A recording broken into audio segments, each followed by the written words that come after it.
सबसे पहले आपको समझना है जनन क्या है। तो जनन मीन्स होता है ऐसा प्रक्रम, ऐसी क्रिया जीवों की। जीव देखते हो कितने होते हैं। अब यहां पर सजीव, जिसमें जीव हो वो न जीव है, जिसमें हाई ग्रोथिंग होता है, अपने जैसा संतान उत्पन्न करता है, खाता है, पीता है, सब कुछ करता है। निर्जीव क्या जनन करेंगे? ईटा पत्थर लोहा लकड़ जनन करेंगे? नहीं ना।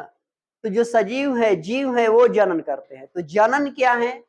तो मान लो कि यहां पर कोई भी, ऐसे ही मानकर चलिए कि मानव है, ठीक है। ये भी एक मानव, यहां भी मानव की कल्पना कीजिए एक तरह से।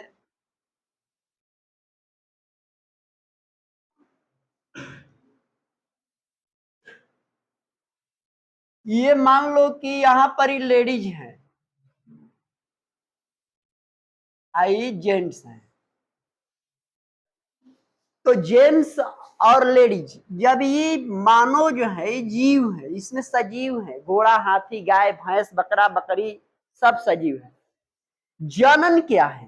तो जनन की बात यहां आती है तो सबसे बड़ बात यहां ये हो जाता है कि इन दोनों की ऐसी क्रिया, इस पुरुष की और स्त्री की ऐसी क्रिया, ये कैसी क्रिया करेंगे कि इनसे संतान पैदा हो जाए।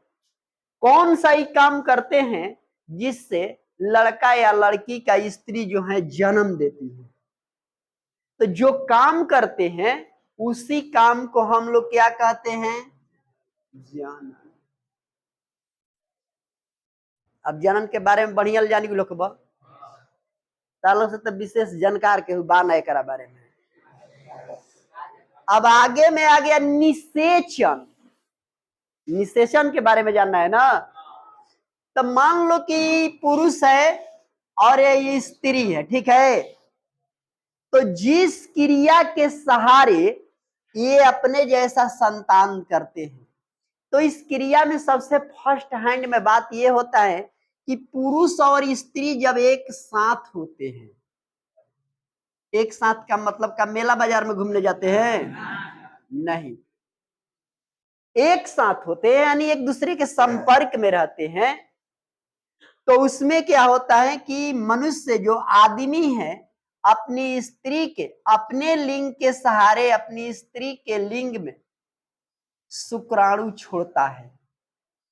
स्त्री से अंडाणु की प्राप्ति होती है और दोनों जब मिल जाते हैं तो जाइगोट का निर्माण होता है।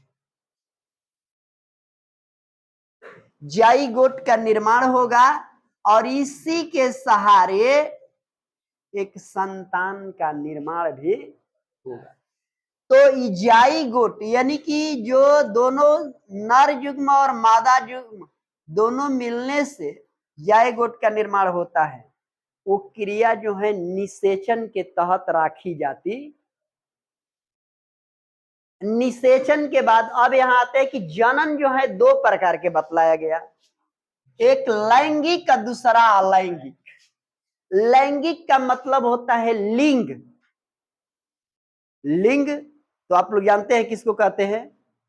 तो लिंग, तो जिस जीव में लिंग के सहारे जनन होता है, यानी जिस जीव में लिंग होगा तो लिंग के सहारे अपना शुक्राणु जो है मादा के अंदर छोड़ते हैं, तो लैंगिक जनन हो गया।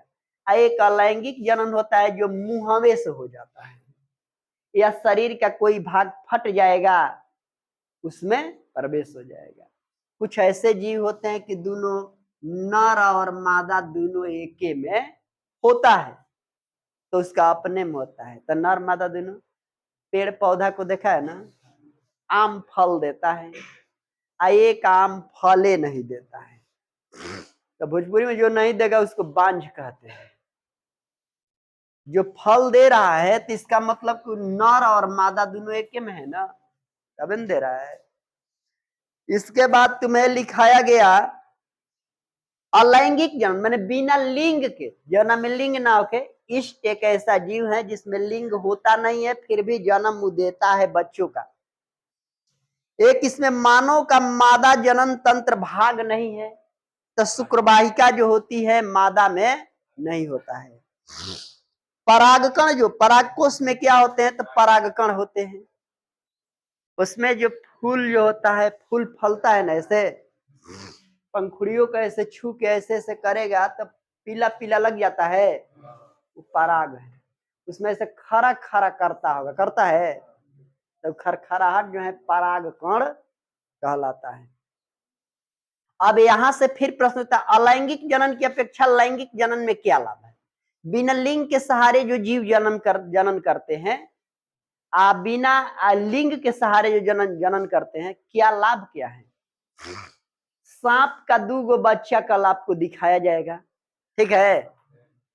अब परसों दूसरे सांप का, वही मान लो कि कोई सांप है, विषधर है, विषहीन है। विषधर कोई सांप, जैसे कि मान लो गेहूंमन है, उसके 2 बच्चे दिखाए जाए। अब परसों गेहूंमने के 2 बच्चे और ही बदल के दिखा दिया, तो पकड़ लेगा जो कौन कौन था? नहीं। वो बिना लिंग के सहारे जनन करते हैं। 2-4 को कीड़ा उठा करके जैसा लाया जाए, और फिर ब्लड पे करके कह दिया जाए कि इसमें कौन था, क्यों, कौन कीड़ा कौन है, पकड़ लेगा? क्योंकि उसमें विविधता नहीं आती, वो एक के जैसे हो जाते हैं। उन समय में रूप रंग में कोई बदलाव नहीं आता है। किसमें? जो अलैंगिक होते हैं। लिंग वाला में, लिंग के सहारे जो जनन करते हैं, उसमें विविधता आती है। इतना माता बेटाओं का पुत्र यहाँ तू सब बैठा है, माता पिता ने जनन किया है, तबे तो तुम्हारा जन्म हुआ है, हुआ। अब इसने पकड़ के किसी एक को बतलाया जाए, इसको उठाया जाए, इसको उठाया जाए, इसको इसके पिता के घर, इसको इसके पिता के घर कर दिया, तो क्या होगा? कहेंगे ये हमारा लड़की है ना, ये वो कहेंगे हमारा नहीं है। कैसे? इसमें विविधता आ गई है ना। तो जो लिंग के सहारे जीव जनन करके संतान पैदा करते हैं, उसमें क्या आती है? विविधता आ जाती है। एक फायदा हो गया, एक जैसा नहीं रहेगा। दूसरा फायदा क्या होता है कि इसमें जायगोट का निर्माण होता है, यानी जब औरत मर्द का इसमें शुक्राणु जाएगा इसके अंदर, तो निश्चय है जो जाइगोट बनेगा। अब बिना लिंगवा वाला में नहीं बनता है, बैक के भक्त बच्चे भी गिरेगा बाहर।